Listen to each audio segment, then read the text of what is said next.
계속 공시지가가 높은 지역은 감정가가 높게 나올 수밖에 없는 거죠. 그게 어딥니까? 강남구죠, 강남구. 안녕하세요. 오동님TV의 오동님입니다. 저번에 강남구에 대한 교통 또는 개발 호재 이런 것들 때문에 강남구가 가격이 오를 수밖에 없다는 이유를 대해서 말씀을 드렸고, 강남구의 어떤 지형적인 것들 때문에 계속 꼬마 빌딩이 원활하게 거래가 될 수밖에 없다라는 영상도 제가 업로드 했는데 혹시 보셨어요? 안 보신 분들은 보셨으면 좋겠고요. 예고해드린 대로 오늘은 강남구가 대출을 많이 받을 수 있는 지역에 해당된다 라는 얘기를 좀 드리고 싶어가지고 다시 카메라를 켰습니다. 대출이라는 게 나오려고 하면은 그 해당되는 건물을 가지고 감정이라고 하는 걸 하잖아요. 그래서 감정평가 금액이 나와야 됩니다. 그러면 그 감정평가 금액 가지고 각 은행들마다 생각하고 있는 그 건물을 담보로 잡았을 때 담보 인정 비율이라는 게 있어요. 그래서 뭐 감정가가 100억이다 라고 하면은 80억까지 대출해 주겠다, 70억까지 대출해 주겠다, 뭐 이런 얘기가 나오는데, 여러분들이 대출을 많이 받으려고 하면은 감정가가 높게 나와야 됩니다. 그러면은 감정평가사가 실제 그 건물을 보고 감정을 하겠죠. 그렇지만 공시지가 또는 최근에 주변에 있는 다른 건물들의 매매된 가격들까지도 참고할 수밖에 없겠죠. 그러다 보면은 내가 매입을 검토하는 이 건물 주변에 최근에 많이 팔렸으면은 좋은 거죠. 왜? 최근 시세가 내가 살려고 하는 건물의 감정에 반영이 된다는 얘기예요.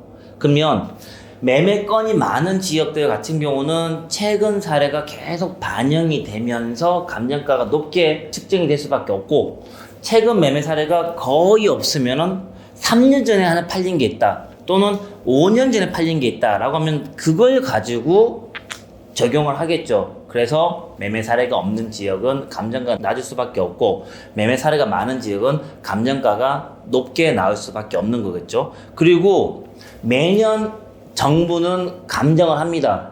그게 뭐냐면은 공시지가죠. 연말에 감정을 해서 연초에 오픈을 하고, 각 소유주한테 이 신청을 받아서 다시 수정을 해서 발표를 하고, 그걸 적용하는 게 6월 1일에 적용하잖아요.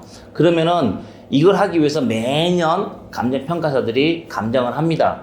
그러면은 이 공시지가 또한 중요한 포인트 중에 하나죠. 감정평가를 하는데 공시지가가 높은 지역은 감정가가 높게 나오고, 공시지가가 낮은 지역은 감정가가 낮게 나오겠죠. 그래서 최근에 뜨는 지역들 같은 경우는 공시지가가 낮을 수밖에 없죠. 왜? 주거지역에 상권이 만들어지면서 무슨 길, 무슨 동네 이렇게 뜨는 거잖아요. 그러다 보면은 공시지가가 낮으니까 그런 지역은 감정가가 낮게 나오고, 계속 공시지가가 높은 지역은 감정가가 높게 나올 수밖에 없는 거죠.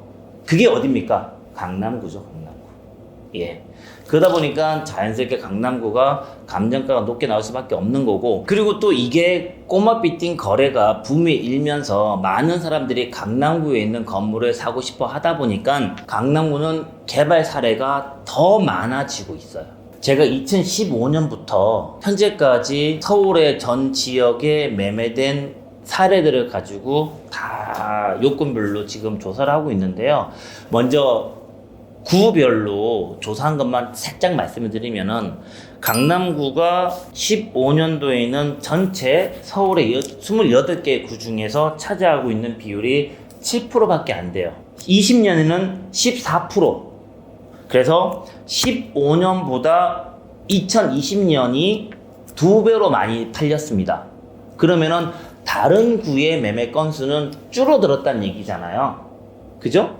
그래서 강남구는 계속 매매 건수가 많아지다 보니 아까 말씀드렸던 것처럼 최근에 거래 사례가 감정가에 반영이 되는 경우들이 상당히 많이 있어요. 그래서 감정가가 많이 나오죠. 처음 시작부터 대출을 많이 받을 수 있는 상황에서 강남구에 있는 빌딩은 스타트하고 있는 거예요. 오늘은 대출에 대해서 왜 강남구가 대출이 잘 나올 수밖에 없냐 에 대해서 말씀을 드렸는데, 혹시 더 궁금한 게 있으시면 댓글 달아주세요.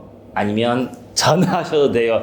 근데 밤에 가끔씩 뭐한 9시 이후에 막 불쑥불쑥 전화 주시는 분들이 있는데 9시 이후에는 카톡 부탁드립니다.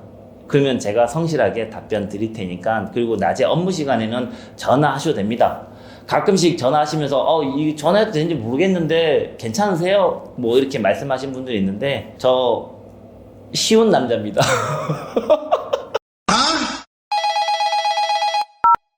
편하게 전화주세요. 일단은 오늘은 마치겠습니다. 다음에 봐요. 감사합니다. 오라!